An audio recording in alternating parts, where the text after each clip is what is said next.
Hi, everybody. Welcome to Fire Everybody. My name is Ted Glover, your host. With me, my usual partners in crime, Christopher Kaiser Sose Gates and Drew. Michigan won the Big Ten championship last night bunting. Congratulations. Just get that out of the way. At least you had some football joy this weekend, Drew. Total difference watching that team to the Vikings, I'm telling you. Wow. Vikings lose 29-27 on a walk-off TD by the previously winless Detroit Lions. Vikings fall to 5-7 on the year. Detroit jumps to 110-1. And this game started off with like a preseason feel to it, and it never got better for me. I don't know about you guys, but it just felt like the atmosphere and the intensity displayed by the Vikings felt like week 2 of the preseason. Was I wrong? No, you aren't. You are not incorrect, sir. I'm somebody just keep watch of Twitter for me, because I just want to know when Mike Zimmer gets fired. This is kind of only reason I think we should be on right now is Zimmer watch at this point. I don't know. See, here's the thing. I want you guys to think back. Last year on Christmas, we were over on Climbing the Pocket. We did a live show after the Saints just boat raced the Vikings. You know, they gave up like franchise records for yardage allowed. They let Alvin Kamara score 6 touchdowns. That was an ugly football game. And we all said we were pretty freaking embarrassed by what happened that day. I mean, there were guys missing, but still we were embarrassed by that. This game today is infinitely more embarrassing because the Saints were at least a good football team. The Saints won a division title. The Saints won a playoff game. The Saints were really good. You walked in to play a team that was 0-10-1. The crowd was basically friends and relatives at this point. There was no home field atmosphere for Detroit, and you let Jared Goff. They probably would have let Jared Allen do it too, but they let Jared Goff basically dog walk them down the field that last minute and 50 seconds. And I mean, this is, I think I said this after the Dallas game too, but the Mike Zimmer era is over. We're just trying to figure out when and where the wake is going to be held at this point, because those guys should be walking back from Detroit to this afternoon. That's bad. Drew, what do you think? You guys are awfully negative. You should try to be more like me. Yeah. That's what you're known for. How you guys doing today? Ted, Chris, I want to thank everybody for joining us on our live telecast. Who's ever in the chat room, I can't see you, but thank you for being here, and thank you for taking the punishment with us. Guys, can we be done with it? It's over. Can we be done with this ridiculous clown show of it? It's Punch the Clown, dude. It's terrible. What else? I said it on the studio show, episode 44, which aired a couple days ago. If the Vikings lose to the Lions, that's terrible. If you lose to them without Swift, their number one weapon, you should be fired today. And I called it, and I think they should stick to it. They probably won't because they're a weird franchise, but it's over. And we've been saying it for a long time. Look at all the mistakes they had. They handed another, the Dantzler interception. Here we go, Ted. All right, we seize the momentum. False start. Holding penalty. By the way, Luke Stalker should be killed. Get him out of there. That guy's terrible. He's a waste of skin. Every time I see that guy, he's having a costly holding penalty. Make him walk home. He's terrible. The Vikings had too many mistakes again. I'm not surprised by any of this, and neither are you guys. Deep down inside, you're not surprised what you've seen unfold in Detroit today. You're not, because I'm not. No, sadly, I'm not. There was a last night. I don't know, Drew, if you, I know you're not on Twitter, but last night during the Michigan Iowa game, Michigan, as you recall, Michigan scored 2 big touchdowns kind of back to back and went up like 14-0, I think it was.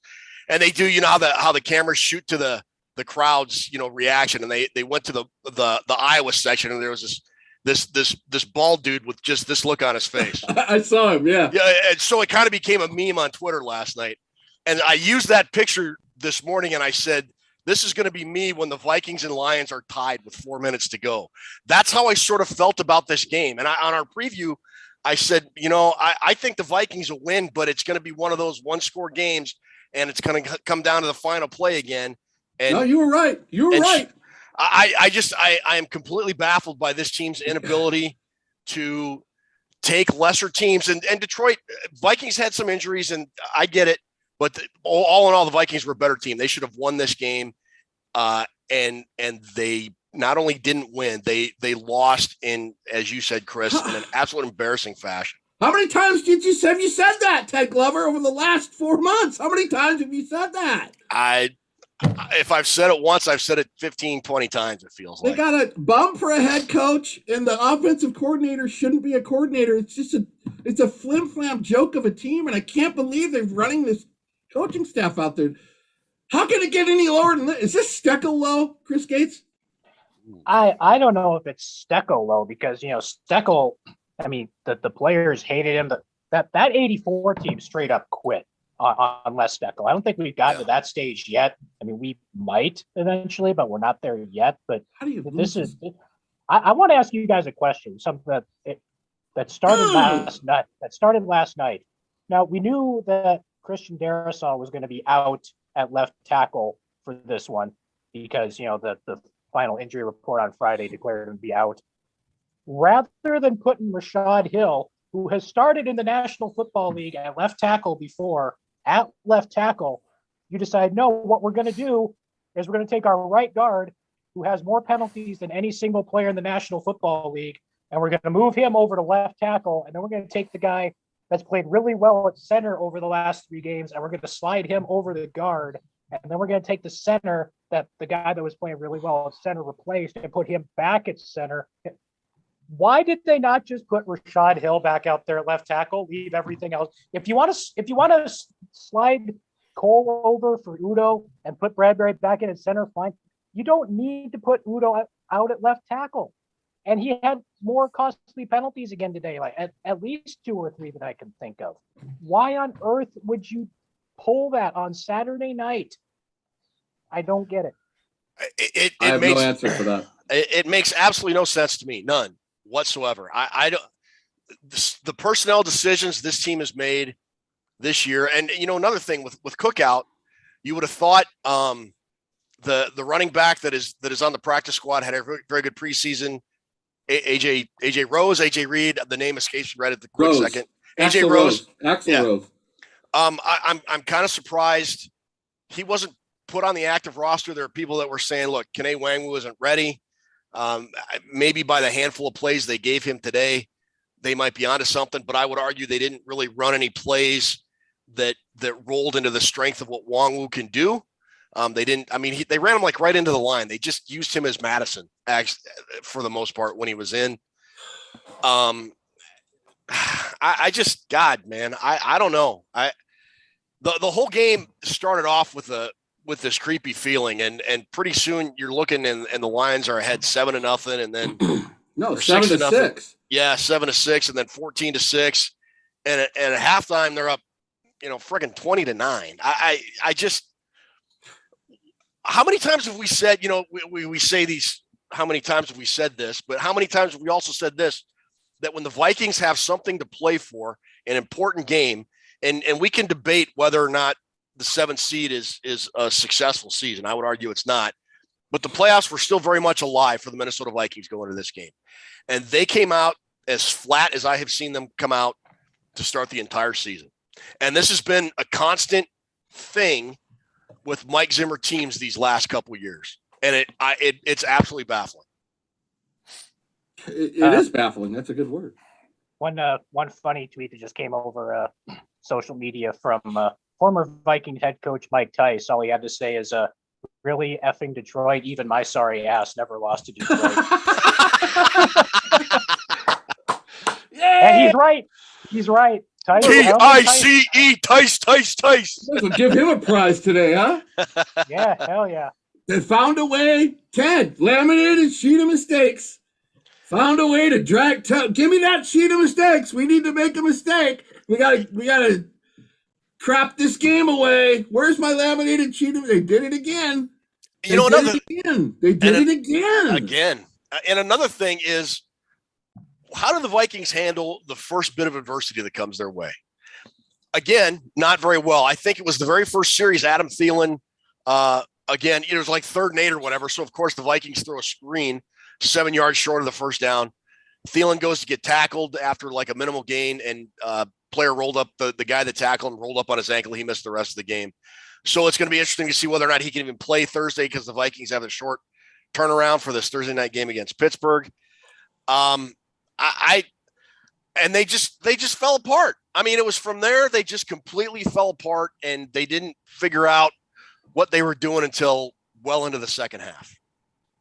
Yeah, I mean, like you said, every time this team has something to play for, the record says 5-7, and the competitive portion of the season is over for this team. And even if they do make the playoffs, it's I don't know what the hell they're actually going to accomplish. But I mean, yeah, every time this team faces a little bit of adversity, things go south immediately. The first 4 drives for the Vikings either started in or reached Detroit territory, and they came away with 6 points. I mean, that's totally conservative down by the goal line. Totally terrible inside the red zone.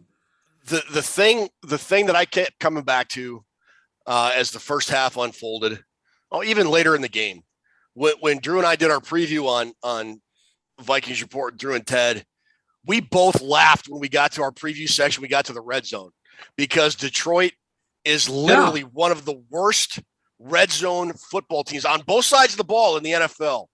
And the Vikings could only manage, I think, 3 field goals their first 3 trips to the red zone. And Detroit had a very efficient day in the red zone. They did. I mean, laminated sheet of mistakes. What? Let's get into the nuts and bolts of this thing, guys. I know Okay. Chris Gates is into the nuts and bolts of everything. The Gates of Hell. That's the name of his podcast. Start your pod. We'll call it the Gates of Hell. We'll have fire under it and all this stuff. Like the Vikings. It'd be like Dio. Would it be awesome?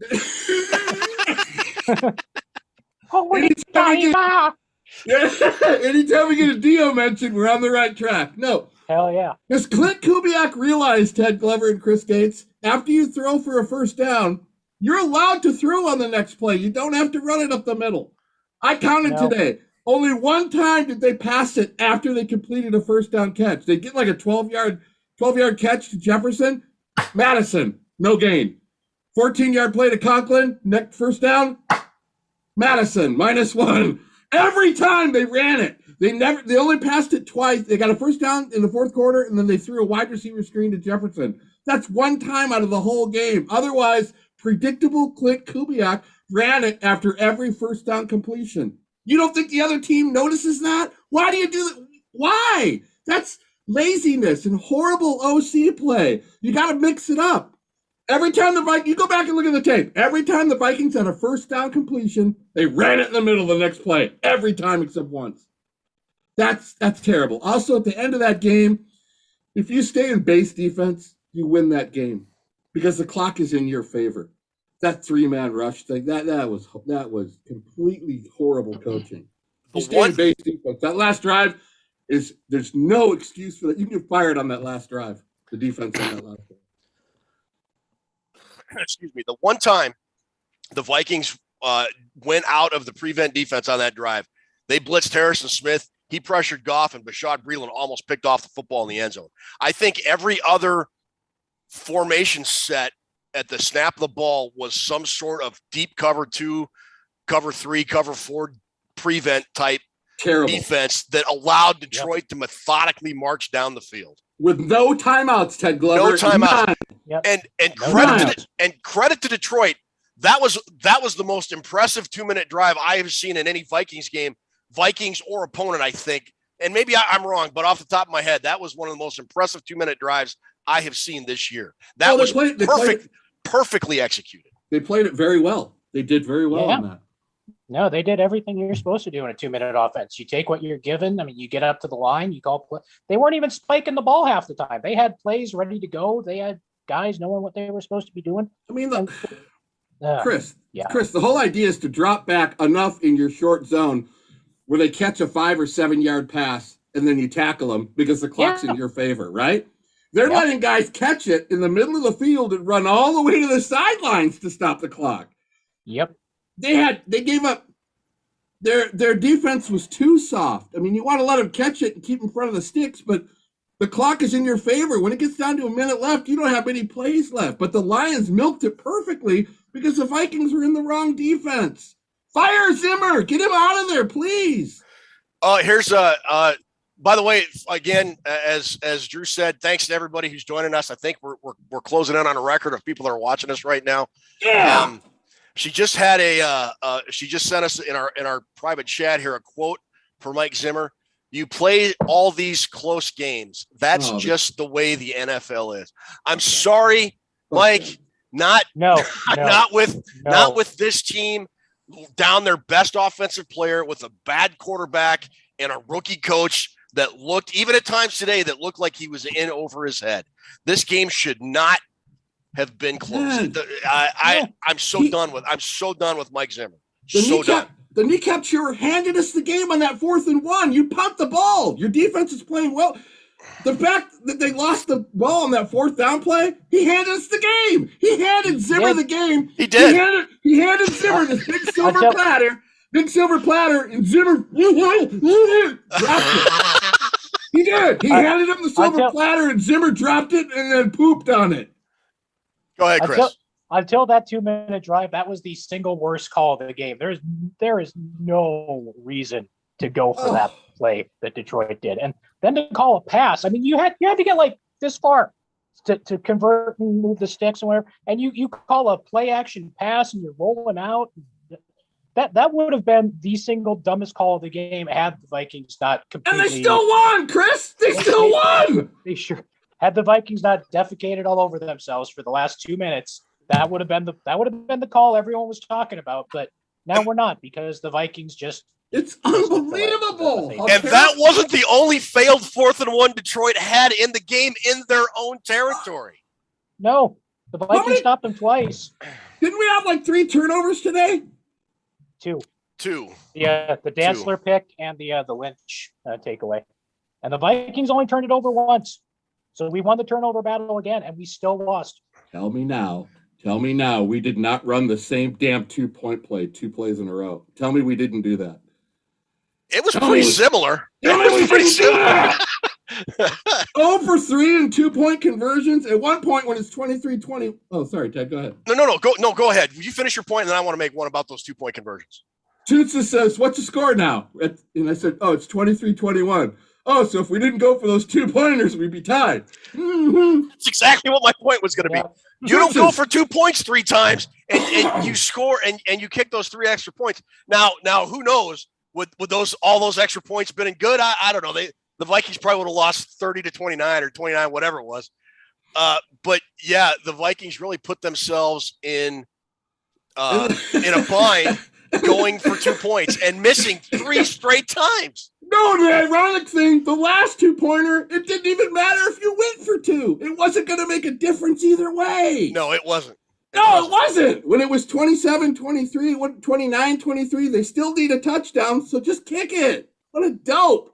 Put Toonces on the sideline. I want Toonces to coach next week. I don't understand. There's so much I don't understand. Is Mike Zimmer head coach of the Minnesota Vikings tomorrow, Chris? I mean, come on, Chris. But I would ordinarily say you're the owner, Chris. I wish, but if it was up to me, he wouldn't be. But I mean, now we've got the excuse of, well, it's a short turnaround. They play again on Thursday. We can't have. I say fire him after the Steelers game, whether they win or lose. I don't care. I mean, at this point, whoever wants to be head coach, make it a freaking prize in the Minnesota lottery scratch-off game or something. Whoever wants to coach the Vikings for the last 4 games, let him do it. I don't care. What does it matter? Why do we got to keep Zimmer for the Thursday game, Chris Gates? Come on. What do we need to keep him around for? For the Thursday game, really? We're 5-7. I'm not saying it's my logic. I'm saying that's what's probably going to happen. I mean, scratch off lottery. Jesus. Can we make it a prize in the VR vault? You can't. Yes. Interim head Yes, coach let's do Minnesota that. Vikings. Yes. We got some great comments. Let's hear a couple comments. Let's hear some comments. I saw one earlier from our good friend Ted Bertrand. He said, "I don't think the Vikings could even win the Big Ten West right now." We got a newcomer, Angela McDonald. She said, "Zim said to Campbell, how bold of you to assume you can take my mantle of the most ridiculous coaching. Send out the prevent defense." Okay, Angela, I don't pick the prizes on this show. I'm just a lackey. I'm a lackey, but I would vote for you if we're giving out a prize today. I like that comment. That's a good comment, right? That's some great comment. Toonses has just passed us another gem as well. Mike Zimmer on the 2-point conversion plays, quote, "They weren't very good." Really? Holy Christ, are you kidding me? No way. That's Holy your Araparsegian moment right there. That's not. that was Bill kidding me? That was Bill Walshian right there. that was Anthony McFarland-esque. Good Lord. They weren't very good. Very good. I don't know if everybody on here knows it's watching, but I got COVID earlier this week. And one of the things that happened was I lost my sense of taste and smell. And I'm kind of grateful for it right now, because right now the bad taste of the Vikings lost to Detroit, can't taste it. So it's just gone.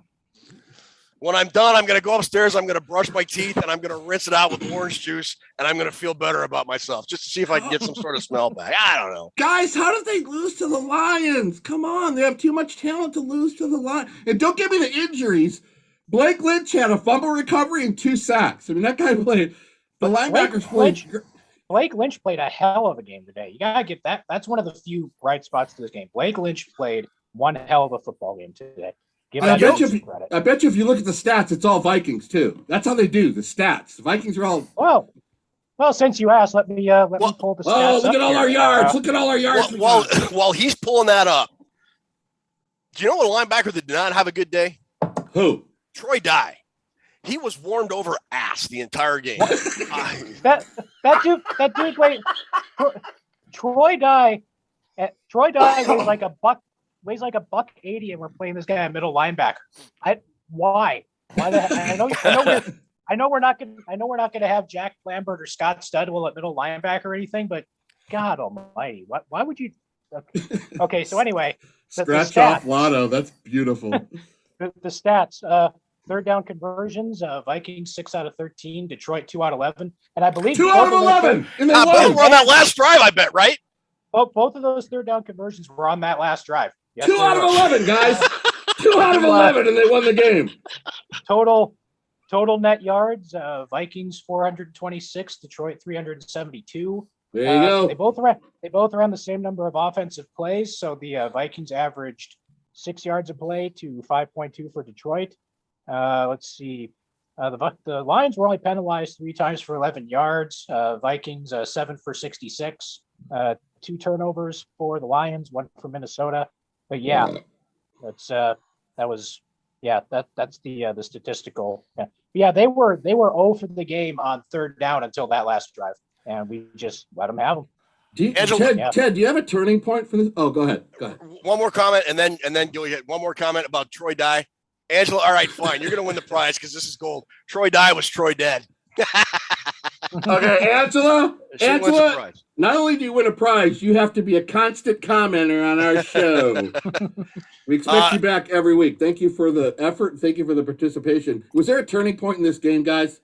Was there a turning point where you said, man, this is... was it just one thing mounting on another? I mean, what was it? I honestly thought when Adam Thielen went out, like the very first series, I thought this is going to be one of those things that is a here we go again moment for the Vikings, and they are going to struggle to overcome this from this moment on. And was that the turning point? I don't know, but they weren't good on that first drive. They weren't good for the entire first half. I don't know if that was. That's what I'm going to say. Chris, I think it was For me, kind of after Joseph kicked the second field goal, after the Vikings got into the red zone, like I said, their first 4 drives either started or reached Detroit territory, and they came away with 6 total points. Yeah, after Joseph kicked that second field goal, I think to echo what I saw from someone on social media, it was something along the lines of kicking field goals against winless teams is how you lose to winless teams, and that's Great comment. That's exactly what happened. So if you get into the red zone, put the damn and in the red zone, they weren't even like throwing towards the end zone. I mean, no, they were like they there weren't. were these screen passes, and they were what the hell they were doing. That's what they always do, though. They always did playing for the field goal. Almost, it feels like. GMAX 72. The turning point was the opening kickoff. Raymond Fry asked, "Do you blame Cousins for the loss or the season?" Chris, How can you watch Jared Goff dog walk your defense down the field with 1:50 seconds left, no timeouts, and say that's Kirk Cousins' fault? No, dude, no. I mean, I know Cousins had his struggles in the first half, but dude came out the second half and pretty well killed it. And once again, he had the Vikings in a position to win this football game. And defensive guru Mike Zimmer played prevent defense all the way down the damn field with 1:50 left against Jared frickin' Goff. And I know Cousins didn't have his best game, but I'm not putting this at Kirk Cousins' feet. Not even close. No, hell no. Drew? You know, it's really weird when you sit down after one of these Viking games and try to decipher the pie chart of blame. Because, no, seriously, it always looks like it's the defense's fault because at the end we give up some yards and a score or whatever. There are moments early, it's like early in the game it's the offense's fault, and then late in the game it's the defense's fault. That seems to be the pattern because the Vikings don't get touchdowns. They have to kick field goals. And we all say it's going to come back to haunt you. When it was 6-0, the Lions got a touchdown. I looked at Toots as I said, just like that, we're behind. We're dominating the game and we're behind. That usually ends badly.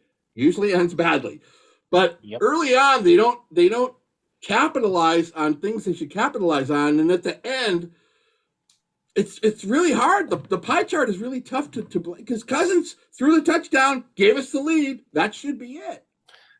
Right? So I would think so. I mean, when the Vikings got the lead, had that been maybe Tom Brady and the Bucs, I would have been worried and thought, no, this is bad. Aaron Rodgers. I mean, Jared Goff is not a guy you expect to go down the field with no timeouts and throw a walk-off touchdown to beat you. That just, if you're a playoff team, quote unquote playoff team, then no. I have. When you're an offensive coordinator, you got to change things up now and then, and they don't enough. They have some good plays now. They're, play action, roll out, misdirection, roll out, and they'll throw and hit Jefferson like a 30-yard gain. Build on. I don't want to get into it. It's too drawn out to even explain. You don't need to run it the next 2 downs. You don't need to do that. You need to be. Kubiak probably one day will be a good offensive coordinator. He's not a good coordinator now. He's not. A couple things. This game and most of the season is on Zimmer and the coaching staff. Kirk has been good. Kirk has been good. Offense has been good. The defense is the problem 2nd year in a row. Nick said the game is most of the season on Zimmer and the staff. Ryan Gillen, how can a defensive-minded genius not get all the blame with the worst defense in the league? That's a very good question. Very good question indeed. Yes, it is. I mean, that's a very good question. Let's address that question. You guys take it because I don't have an answer. The thing that bothered me is the 2-minute defense, that prevent defense at the end of the game. There was absolutely no excuse for it because the Vikings had been getting pressure pretty consistent on Jared Goff. I mean, there were times when he had all day to throw, but he still couldn't process what he was seeing in front of him and generally threw an incomplete or a poor throw. I'm baffled that they did this prevent thing to just give up yards and give up field position, knowing knowing the Lions needed a touchdown. I don't know. I don't get it. The where this team is now from when Mike Zimmer was first named head coach in 2014 and 2015 is not even the same team. Really, really good point. What's happening on that last 2-minute drive, Chris? Clue us in a little bit. I got a take on it too. I really have no idea. I mean, like Ted said earlier, the one time they actually brought a blitz on that 2-minute drive, it probably should have resulted in the turnover because Harrison Smith got to Goff and he threw a pass that hit Reeland right in the hands. But I mean, the rest of the drive, you're going with this 3-man pressure. And I know people are probably going to bring up the injuries. Oh, there was no Hunter, there was no Griffin, there was no Barr, there was no Kendricks and whatnot. The guys that were out there, a lot of them played some really solid football today. I mean, we talked about Blake Lynch already. Kenny Willekes was doing a solid job out there, and Armin Watts has been solid for most of the season. I mean, those guys have gotten enough time and have advanced to the point where we can't, just automatically say, okay, the starters are out and these guys are just trash. I mean, it's not like what we saw last year with that New Orleans game where we had dudes starting last year that, I mean, some of them probably aren't even in the league anymore. I'd have to go back and take a look at it. But, there is no reason to not bring pressure because the Lions didn't show that they could handle pressure when the Vikings brought it. And, they just decided, everybody's lined up 12 or 15 yards off the line of scrimmage. And like you said, in a prevent defense, you're supposed to be close enough to the receiver where when they catch the ball, you can tackle them right away. But no, they got dudes running all the way to the sidelines from between the hash marks and stopping the clock. And I don't even understand what the Vikings prevent defense is supposed to do because it didn't do anything positive on that last drive. And I don't get it. Drew, what's your What's amazing on that, guys? You talk about learning from your mistakes. And that's kind of what you have to do as a coach, as a player. You learn from things that have happened in the past. Do you guys remember that game when we kicked off with 20 seconds left to Matt Stafford and we went into this 2-man, same kind of defense? Stafford threw an out pattern for 16 yards, I think it was, put him up to the 30-yard line with 16 seconds left.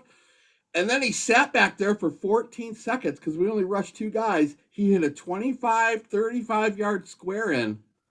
They ran Prater out there and kicked the game-tying field goal and then won it in overtime. Yep. Shouldn't that be in your freaking head? I'm not going to let that happen to me again. It's the same team even, and you let it happen to you again. Don't you learn? Don't you learn from your mistakes? I'm not going to let that happen to me again. I'm going to put pressure on the quarterback. I'm going to make him earn every yard. That's the pattern of crap that's got to stop with this team. It's got to stop.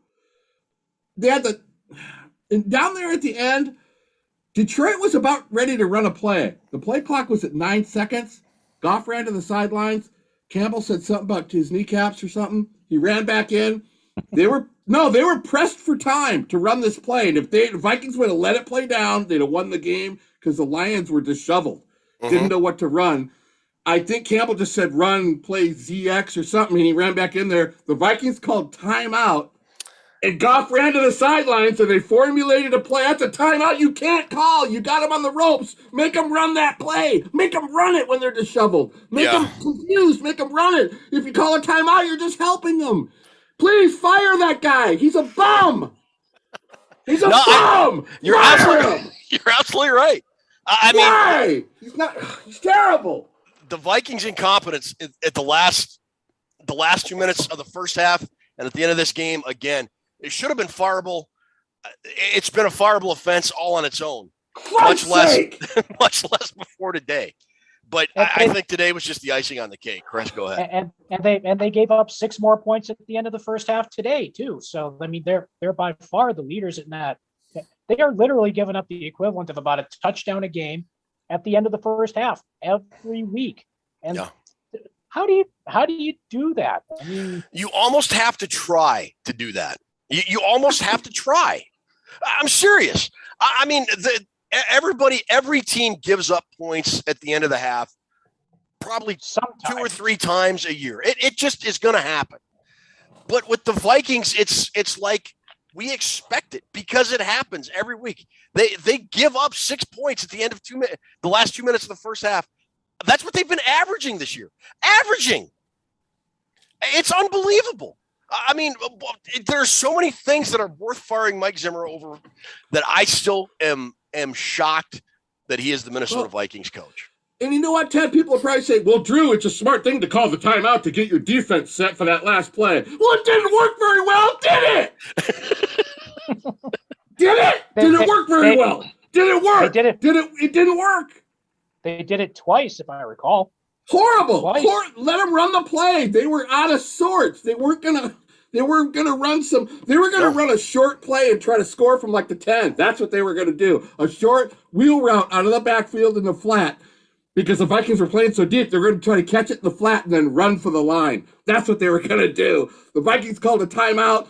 The Lions formulate a better play, and then boom, you're not shitting in tall cotton anymore. You're shitting the bed. Sorry, I'm getting a little emotional here. That's okay. Well, are you like this? Were you like this watching the Michigan game last night? You know what? I told Toots this before we started this recording. It's so much different. Michigan made 3 mistakes yesterday. They had a false start. They had a late hit, and I think they had a whole interference call the whole game. Yeah. The Vikings had 33 mistakes today. Every week. Every week. So it's a lot different watching a team that's well coached and well prepared. You know what? Alabama, Michigan, put them out there against Minnesota right now. Well, I kind of agree with Ted that Minnesota couldn't win the Big Ten West right at the moment. No. It's so much different watching a team that doesn't make mistake after mistake after mistake after mistake. I mean, Mike Zimmer, if Mike Zimmer is coaching on Thursday, I know what Chris said, it's a short week. To hell with that. To hell with that. Yeah. This is a fireable game. This is the most fireable game he's had. Fire him. I totally agree. They should fire him. I just don't think they're going to. If it was me, I would, but it's not up to me. I agree with Chris. I don't think they're going to fire him because they got the short turnaround.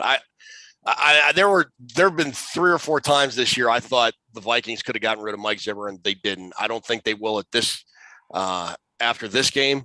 I think he lasts out the season, but this was the final. If it hadn't already been done, today was the final nail in Mike Zimmer's coffin. I don't think he can come back and the Vikings fan base still support this team like it has for the most part over these last 3 or 4 years. Doesn't it have to be the coach and the GM though, guys? I think it does. Because Rick Spielman has. I mean, he's had some hits like in later rounds or whatever, but this team has blown so many first round picks. I mean, you look at the Vikings' last few first round picks. You look at Mike Hughes, who isn't even here anymore. Treadwell, Bradbury, Gladney. All these guys. I mean, obviously they hit on Justin Jefferson, which is awesome, but that's not a great ratio of first round picks that you've hit on over the last few years, going back to 2016 at least. Speaking of draft picks, Tommy Gunn asks if you think the Vikings will start playing any of their 30-plus draft picks now. I mean, again, Is that the Tommy Gunn who fought Rocky? I want to make sure we're on the right page. I don't know. Because Rocky 5 never actually happened. That's true. Okay. It's like that third Godfather movie. We don't actually acknowledge that ever took place. But no. Good point. I mean, after watching Troy die today, are we going to really try to fool ourselves into thinking that Chaz Surratt is worse than Troy die? I don't think he is. Exactly. I mean, I know there's a couple of guys on IR. I know Janarius Robinson isn't going to be back till next year, but like we said in an earlier show, we're getting to the point now where it's talent evaluation time because this is not going to be the coaching staff next year. I mean, like Ted said, I don't think there's any way this can be the coaching staff next year. And you need to start looking for guys who are going to need to be sort of the foundation of what the next regime has going forward because the competitive part of the season is over. Even if this team does manage to back into the playoffs as a 7th seed or something crazy like that, the Zimmer era is over and done with, and they need to start evaluating talent at this point. See, I don't think they're going to though, because no, they're not. They won't. But yeah, I mean, because they're going to do everything they can to try and somehow get into that 7th seed and maybe luck out and win a game and then go into Wilf's office and get on their knees and beg for their jobs. I don't, barring, I don't think there's any short of winning the Super Bowl, which that is not going to happen. I don't think there is anything that can save Mike Zimmer and Rick Spielman at this point. I don't see a scenario short of that sees Mike Zimmer and Rick Spielman coming back next year. No, not even, no. I don't know who's going to replace them, but they can't come back. Is that the worst loss in the Zimmer era? Ooh, boy, that's a good question. That is. Do I get a prize? Hey, do I get a prize? I asked a good question. You win the Alan Page jersey that's sitting there behind you. Congratulations. That's not, good you bring him up. Do you think Alan Page would be putting up with this crap? Hell no. Absolutely not. I mean, I'm trying to think back of. I mean, obviously the 2017 NFC Championship game is right up there, but again, in that case, you're at least losing to a good football team. You didn't lose to a good football team today, and I hate saying crap like that about even teams like the Lions, because they're all professionals. They're all out there trying to earn their paychecks and do their jobs, but you shouldn't lose to this team if you're the Minnesota Vikings. As disrespectful as that sounds, you should win this football game going away. And not only did you not win it going away, you didn't win it at all. And that's, I don't know what else you can say about it. Arm slap. What do you think, Ted? I know that Falcons loss last year was horrible. That was bad. Tommy, there was that one too. Tommy Gunn can neither confirm nor deny that he did or did not fight Rocky. All right. I would argue that he did not, because the movie did not in fact actually happen. No. I'm sorry, Drew. What did you ask me? What did I think about what? I had to get that comment out there. That was well worth it.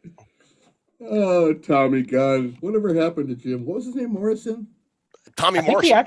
I think he actually passed away a few years ago. Oh, he did? Yeah, he got HIV. It's turned into full-blown AIDS, and he died. Yeah. Wow. Okay. Let's have a moment of silence. Yeah. Okay, Ted. Ted, I asked you, is that 2013? Is that the worst loss in the Zimmer era, Ted? Go ahead. That Saints loss last year was pretty embarrassing. But there was one. Remember that the opening night, it was 2015 Monday Night Football at San Francisco. Yeah. Jim Tom Sewell led 49ers. The Vikings were supposed to be really good. They ended up winning the division, I think, at the end of the year, but they laid an egg on Monday Night Football. That was pretty bad. 20-3. I remember that game. That was bad. I would say it is, because this team still had a lot. I mean, they were right on the edge of the playoff hunt. They were playing a winless team who was plagued with injuries. I'm going to say, yeah. I'd probably have to go back and look for more, but off the top of my head, yeah, I think it was. Drew? I think it was too. I know we lost to something I hadn't seen, and I've been gambling for a while, so I look at the lines quite a bit. That line in the Bills game, we were 16-point favorites and we lost. Oh yeah, and we got hammered by Josh Allen at home. I've never seen a favored team by that many points lose a game. I had at home. I've never seen that since 1974 when the Patriots lost to the Chargers. But I digress about my old gambling ways. That was a bad loss, but still, that was early in the season. You can't really count that as.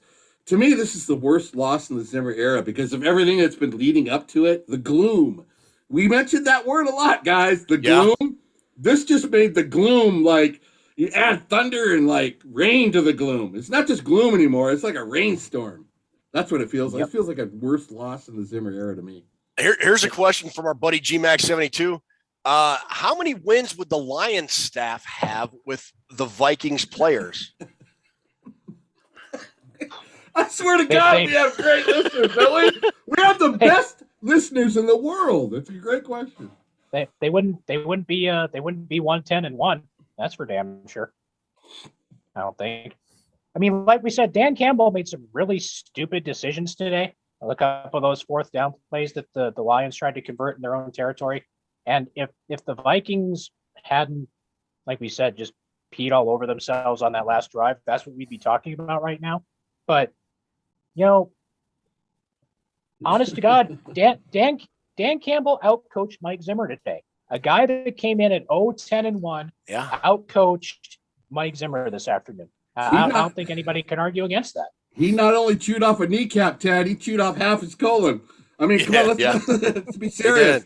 He came back, and he had that last drive, and Campbell found a way to get it done after what Chris said, and he was right. The worst call you could possibly make on that 4th and 1, and he still won. Yeah. Fire Zimmer. Now, a lot of our fans our listeners are saying, that's it. The worst game is the Bills. There's some folks agreeing with the Bills game. Ted Bertrand says that's like asking what the worst Ted Bundy killing is. Jesus. We got the. I need to send Ted a little something there. That's a good comment. That's a good comment. We got Jim Jones content. We got Ted Bundy content. We get the Zodiac worked in here. We'll hit the trifecta. I swear, I love our listeners, man. I love it. Speaking of the Zodiac killer, not to go off on a tangent, the guy suspected of being a Zodiac killer recently died, and I don't know if you covered this in the Daily Norseman or not, Chris, but he was a diehard Minnesota Vikings fan. What? Ted Cruz? Yes, Ted Cruz that is true. Away? Yes. I had no idea that Ted Cruz passed away. That's weird. Was he really the Zodiac guy? Was he the Zodiac? Yeah, no. That's a long running joke. Okay, but okay. yeah, I did see something about the guy that was suspected of being the Zodiac killer when he died was a Vikings fan. That's gonna be. We can put that with like the Kensington. We can put that with like the Kensington Runestone thing. Like just reasons why the Vikings are eternally cursed. Like, between Drew and I, we've got the Zodiac Killers, a Vikings fan. Ted Kaczynski went to Michigan. Jeffrey Dahmer went to Ohio State. We just need to quit with this. Call this a sports podcast and turn it into a true crime drama. But you have to admit, Kaczynski was the bomb. Good night, everybody. All right. Jesus, that was wow. Oh, we're this bad. Oh my God. It's like. But is it bad? It's not bad. It's good, baby. It's good. We lost to the Lions, guys. We're trying to make the best of it, folks. We lost the freaking Lions. That's like saying we got to get Ted to stop telling Jim Jones jokes because the punchlines are too long.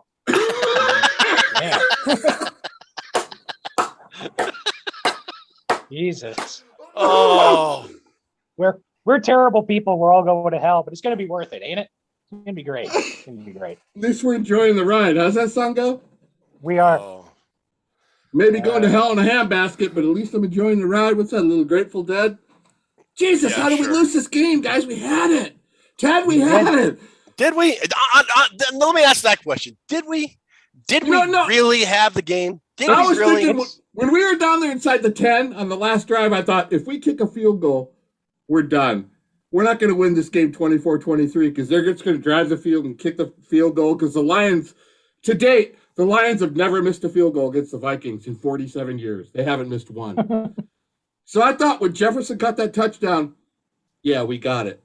And I just played. That was a stupid call on my part because we went into that prevent Zimmer. Fire him!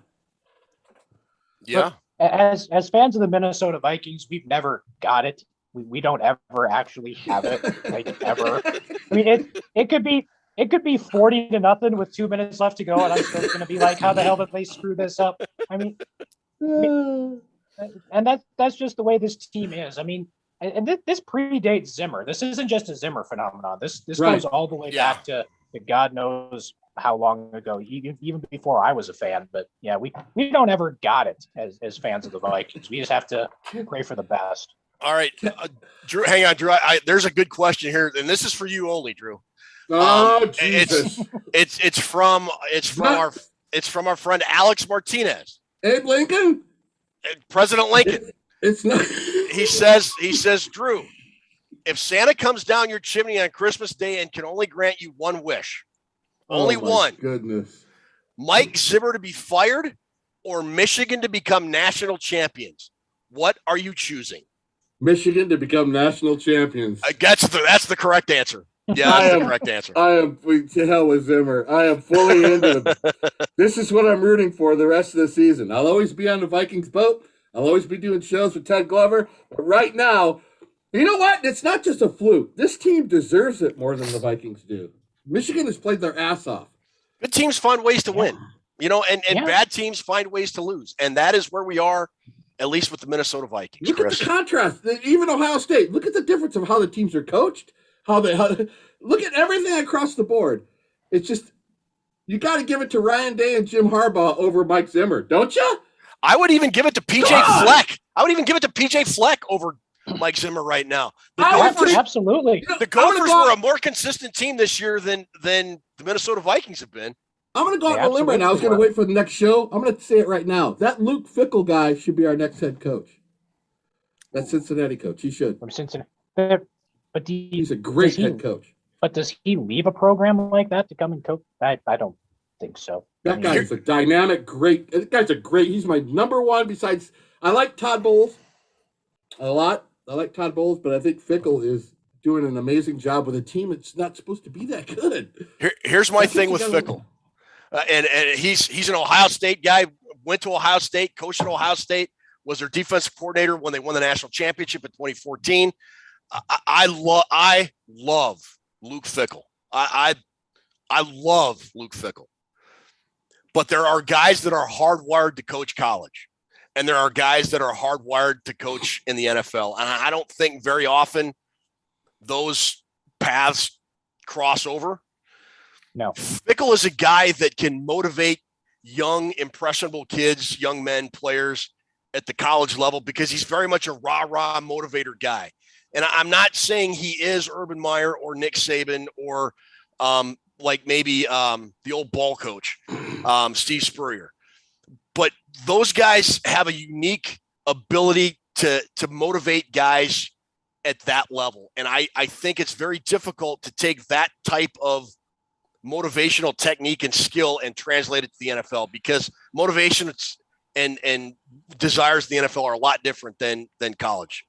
And normally, 99.9% of the time, I am in agreement with everything you just said. I love that philosophy. I love that strategy. And I agree with you, Ted Glover. Okay. But every once in a while, there's an exception to the rule. And I've been watching football a long time. That guy's the exception to the rule. But who was the last coach that came up from the college ranks and was successful in the NFL? I'm trying to think who the last guy would have been that actually made that jump. Yeah, Pete Carroll might be the last one. I mean, because I can't remember anybody. I mean, Ted's exactly right. When you balance it out, it fails a lot more than it succeeds. I know that. There's something about that guy. I watch him during interviews and everything, and it's like, they ask him, why shouldn't Cincinnati be more of a favorite I don't care. We're here. We've done everything everybody's asked. We're just going to continue to work hard. I like that. That's what I want to hear. No nonsense, man. I don't know. I don't want to get off on the Fickell trail here. No, that's good. I mean, because we're going to probably be talking about potential Vikings coaches. I mean, hopefully soon. How did we lose this game, Ted? Tell me how we lost this game. The Vikings came in unprepared, and they were outcoached, and they acted like they didn't give two hoots in hell for about 2.5 quarters before they decided, hey, you know what? Detroit decided to show up to be. I honestly thought the Minnesota Vikings walked into Ford Field with that dead ass atmosphere. There's like hardly any fans in the stands. It felt like a preseason game or a high school stadium in terms of crowd noise and juice or whatever the word is you want to use. And they thought they should just go in and be the Minnesota Vikings and run a few plays and get up 10 or 17 to nothing and it'd be all over. And it took them 2.5 quarters to realize, hey, the Detroit Lions are really going to trying to win this game, and they're a real NFL team, regardless of what the record says. And by then, I think it was just too late. That's why the Minnesota Vikings lost, because Mike Zimmer does not get his team prepared to play every week. Period. He doesn't. It's a great take. Thank you. No, I think you pretty much nailed everything there, Ted. I mean, it's about as accurate as you can get. Dallas Clark says Cliff Kingsbury was the last guy to successfully transition from college, and that's a very solid point. He's got the Cardinals doing really good things. Was he even a head coach at the college level? I thought he jumped from being a coordinator at whatever level he was at. He was at Texas Tech, I believe. He was a player at Texas Tech, and then he coached at Texas Tech. Yeah. And Dallas Clark. I think he was just a coordinator. I think he was. I think he was the offense. Yeah, let me look. And is that the Dallas Clark that played in the NFL? Welcome. I hope it is. But if not, you're welcome anyways. Dallas Clark's here? A guy by the name of Dallas Clark has just asked that question. You know what, Dallas? Thanks for dropping that pass 20 years ago and costing me that fantasy football championship. What do you got? Actually, Mr. Clark was right. He was actually the head coach at Texas Tech for 6 seasons. I had no idea. He was the head coach at Texas Tech from 2013 to 2018. But his last season, he was like 6-6. Yeah, he had a very subpar season, and then he jumped to the NFL, and everybody thought that's a weird choice. But his very first draft, if you guys remember, the Cardinals had drafted Josh Rosen the year before, and they went in and his very first draft, he picked Kyler Murray. And look where they are now. Man, we got some fantastic fans chiming in here, don't we? I love it. Yeah, his last year at Texas Tech, he was 5-7 overall, 3-6 in the Big 12. He was 35-40 overall as the Raiders head coach. So he had a losing record in college, but he is the last guy that jumped to the pro level and has been successful. So that's a good catch. Mark Larson, Kingsbury was at Texas Tech. Crowning achievement was not winning jack shit with Patrick Mahomes. Yeah! What a great comment. That is a great comment. Man, I love our commenters. Awesome. Alrighty. And Anthony Groydle Kingsbury went 6-6 and 5-7 with Patrick Mahomes. And he's still, he's kicking it with Arizona right now. So good on him. I'm not saying bringing up Fickle is the answer, the college guy, but I'm just saying you got to at least consider it. You got to consider everything. Definitely. Are we all in agreement that Zimmer's done? Can we at least say that? I hope so. I damn sure hope so. Yeah. I mean, it's the same thing every week, Ted. Same problem, same mistake. Yeah. Same thing, same gloom over and over again. Yeah. Press conference, we need to play better. Did he really say today those 2-point conversions weren't very good? Come on, dude. Stop. Minnesota fan base. Stop the madness. Stop. It's over. I mean, I've said this before, but the Minnesota Vikings play the same game every week. The opponent may be different. They may swap out between their home, their road, or their color rush uniform, but it's the exact same. It's the exact same script every single week, and I'm tired of it. I'm just, I'm not. Drew, I love your passion, but I can't get worked up for that much for this team right now. I just can't. I've gotten to a point of apathy that until that cloud of doom that you so accurately say is over this franchise is gone, and there is a reason to buy in again. I'm not going to get. I can't get emotionally. I wanted to get excited. I mean, hey, we're coming back against Detroit. Ted, you know me pretty well. I wear my emotions on my sleeve. Yeah. When I was playing rock and roll for a living, if we played a set and a keyboard player missed a note or something, I'd bust his nuts and he'd say, dude, the tip jar's got $500 in it. Everybody's on the dance floor. Why are you complaining? I don't know why I'm complaining, because you hit a wrong note. So I'm just emotional. I want a Super Bowl, and I've been here 50 years, and I'm waiting for it, and it's not going to happen with Zimmer. When I hear people defend him, it just takes me back to just shut up. It's over. I don't know how there can be, other than maybe his immediate family. I'm finding it hard to believe that there are any true Mike Zimmer defenders left after today. Can we simulcast with CTP? I know one guy who likes Zimmer. No, not so much anymore. No, I don't know. Dave's not a big Zimmer guy anymore? He's not. No. Oh. No, I'm going to defend our buddy Dave here. I think he's pretty much off the Zimmer bandwagon. I'll let him speak for himself, but good for him. But no, I don't think, and I know there's some people on here that were saying keep Rick Spielman. I don't think you can truly move on unless you get a brand new GM and a brand and that GM is allowed to pick his coach, and that coach can pick his staff. I think that's what you got to do. Guys, does it really matter if he's there, if Zimmer's down the sidelines Thursday versus the Steelers? Does it really matter? Does it? No, it doesn't. Honestly, it doesn't. No. It doesn't. No, because like Ted said, we're going to play the same damn game again. We're going to We'll have we're gonna have stupid mistakes. It's gonna be a close game going in the fourth quarter, and if the Vikings can make a play, they win, and if they don't make a play, they lose.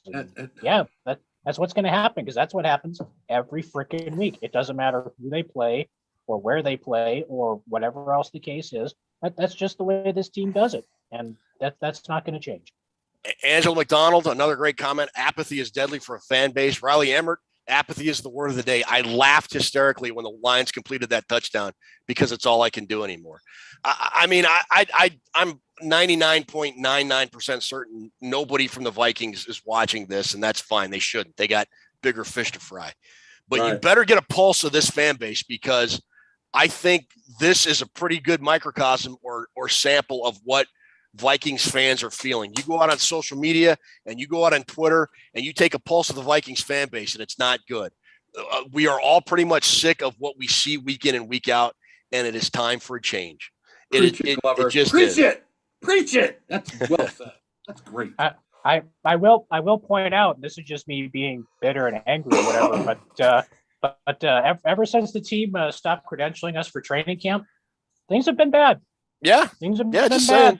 Yeah, just saying. I'm not saying that's not the reason, but I'm also not saying that. So you take that for what you will. I don't know if anybody's going to get this back to the. I'm just saying. I'm just pointing out the connection there. Maybe people listen to you, Chris Gates. The last time I don't know. The last I don't time know if anyone listens to me as such, but yeah. The last time bloggers had credentials was 2017, and the Vikings went to the NFC Championship. That's all I'm saying. That's all I'm saying. Yeah, but then the big kids, I guess, decided we didn't need a seat at the table anymore. So everything just goes in the toilet after that. That's another rant for another episode. I don't want to get too deep into the weeds on that. When you start seating the kids at the big group table, all the truth starts coming. We don't want that. We're going to put the kids back at the kiddie table. Yep. All right, guys, I'm kind of starting to lose my voice. Still on the backside of this COVID thing, so I think I kind of need to wrap it up. Drew Bunning, what are your parting thoughts for this fine crowd for Vikings Report Rewind? You know what, Ted Glover, you just hit on my parting shots. All right, we may just be a little, not even a tasty tidbit on the podcast network, and nobody from the Vikings is watching us.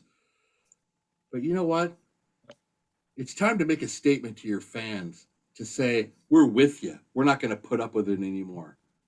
We're not going to put up with it anymore. We want change just like you do. He's out.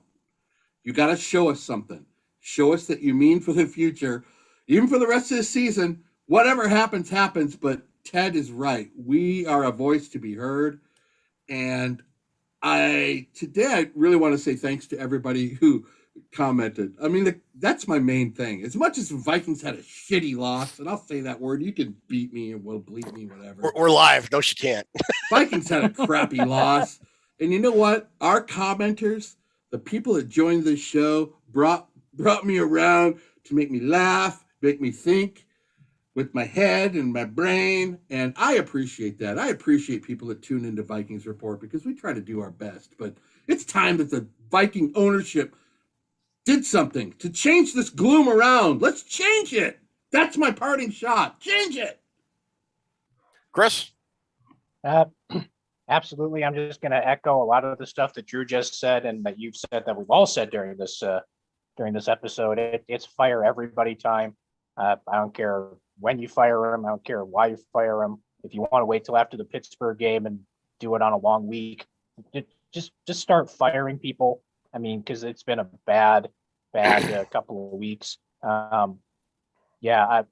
don't know what else this team can do at this point. Like you said, and we've said numerous times, they play the same game every week, and it gets tiresome. It wears on a fan base. I can tell you, it wears on a fan base, because you can't just have a week where you relax and blow somebody out, take it easy. No, it's got to come down to the last second every single week, and we can't have it anymore. I mean, this team has too much talent. They damn sure have too much talent to be losing to the Detroit Lions, even if it is in Detroit. They have too much talent to be 5-7, and this team is just in over its head at this point. And like Drew said, they got to do something. I don't care when you do it or where you do it. Just do something. at this point to at least, like Drew said, send the signal to the fan base that you actually care about what's happening. Our buddy Nick Howard, fire him and give us something to look forward to. I mean, it's kind of rude to say, a human being losing his job will bring much rejoicing to Minnesota Vikings land, but it's time. It's simply time. Mike Zimmer was the right guy at the right time for this franchise. That time has run its course. Mike Zimmer needs to go. The staff needs to go. The GM needs to go. And we need to have somebody to come in and tell us what the plan forward is. I just don't see it. I don't see a plan forward. I don't see a plan ahead, a way forward with Mike Zimmer at the reins anymore. And, like Drew, hell, I'm 54, man. I'm going on 47, 48 years, 49 years as a Vikings fan. I got more years behind me than I got in front of me. My dad was 86, was a Vikings fan at the time they came into existence in 61, and he never saw a Super Bowl. I want to see just one before I die. And we're not going to get there with Mike Zimmer. So start making the changes now and give us a solid plan going into the offseason. So anyways, Yep. For Chris, for Drew, for Toonces in the background, thanks Toonces for doing all this stuff. Angela, congratulations. Don't forget, hit up Ruby Vikings Report at Drew and Ted. Vikings Report with Drew and Ted at gmail.com to get a link to the prize packet, the prize vault, get a prize. Thank you so much, everybody who tuned in and watched. I think we had close to 100 people on at one time, which I'm pretty sure is a new record for us. We'll have to confirm with Toonces once we're off the air. Go ahead. Ted, can you tell them about Thursday? One thing. We're supposed to mention that at the beginning of the show, because if you mention it at the beginning, all the people that hate us will at least have seen that. Yeah. Thursday, we're not doing a show this week, our normal weekly show. We are going to be on Thursday, about half hour before the Vikings game starts. Christopher, Drew, and myself with Ruby in the background. We will be doing a live pregame show, a live watch party, and a live post-game show once the game is over. And all going to be Thursday night right here on our YouTube channel. So anyways, hope you guys can join us then. Do it live. Yeah. Do it live. I'll do it live. You guys got to show up for that. It's going to be unscripted and unfiltered, and it's going to have a bunch of Gates from hell, a bunch of Chris Gates one-liners, baby, and some stories to go with it. Yeah. Oh my God. It's also going to be unsophisticated. So. Well, I mean that's what it always is, though. So I mean, yeah. Why not? I'm looking forward to it. That's going to be a fun night. It's going to be a fun night. It will. Thursday night, Vikings, Steelers. May the Boopers be raining down at US Bank Stadium. And anyways, thanks everybody who joined us. Really appreciate it. And we will see you guys Thursday night about 6-ish. We'll put the information out on Twitter and our Facebook page when we get a hardcore time. But 6-ish sometime Thursday night for our live watch party, pregame show, and postgame show.